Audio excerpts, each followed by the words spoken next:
Hello everyone, my name is Joshua Foreman and this is my Constant Velocity Lab 1, Physics 2211. Alright, let's get started. So the purpose of this lab is to analyze the motion of a ping pong ball rolling across the table using Newton's first law and properties of constant velocity. Now the first law states that if there's a force, there's a change in velocity or acceleration.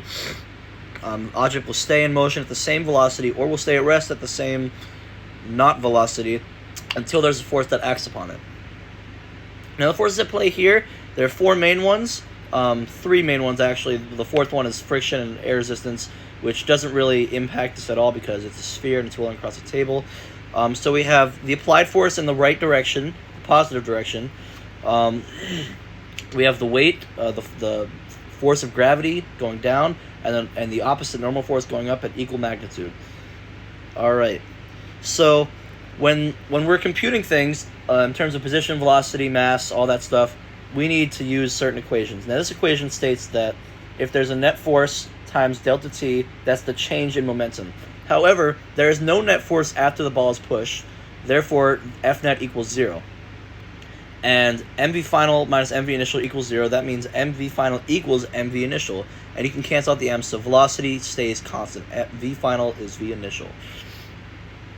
So when velocity is constant, we can have these other equations, which basically rearrange to the velocity equals the change in final minus initial position over time, which we will calculate with the tracker. So this is the tracker video.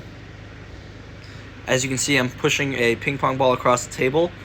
There's a lot of timestamps that gives it a lot of positions. Position versus time graph is very linear, as it should be. And it is upward sloping because I'm going in a positive x direction. So the initial conditions for the computer, the initial position vector was actually a little bit above 0 because that's just how it was on the axes with the computer at time 0 after the initial push. So we're just leaving it like that for the simulation on the computer. The initial velocity vector we calculated by finding the slope of the line of best fit from the position versus time graph on that tracker video. And the delta t timestamp is 1/30. So we're doing this from 0 to 1 second to just give it a nice discrete timestamp. F net is 0 because there's no net force acting upon the ball after it is pushed. So that means velocity doesn't update, so you have ball vel plus vector 0, 0, 0 at that bottom. And to update the position vector, we did the timestamp multiplied by the velocity to give it each timestamp's velocity, each timestamp's position change. So the difference between the graphs of the computational model versus the empirical model are quite different. They're close to each other at the start because the initial velocity is the same, but the final velocity isn't very similar. So we can explain that with the errors. The ball's motion was not negligible in the z direction, meaning the ball moved towards the phone in the recording, and we're only recording it parallel to the phone. We're only measuring the distance, the position parallel to the phone. So that's a lot of velocity that isn't accounted for, a lot of change in position that is not accounted for when we're only considering one dimension of motion, even though it's actually moving in 2 dimensions, which is like a problem when trying to calculate velocity in 1 dimension.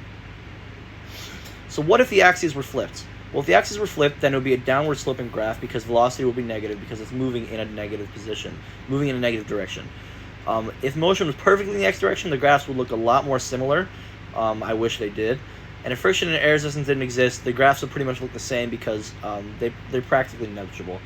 So what does it mean?